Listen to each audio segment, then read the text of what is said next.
Good morning guys. Naku, sobrang late na ako nakatulog. Tinanghali na tuloy ako ng gising. Ngayon po, ang gagawin ko po, mag-home service po ako ng hair rebonding sa may Kawayan, Bulacan. Dito lang din sa amin ito malapit. Sige po, maliligo lang po ako tapos pupuntahan ko na.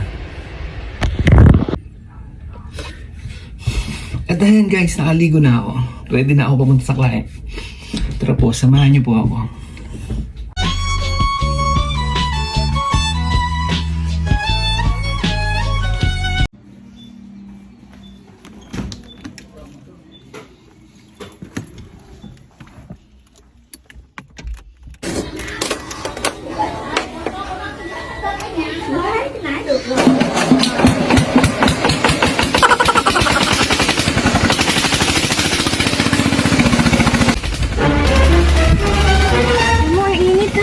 Anong ginagawa mo dito?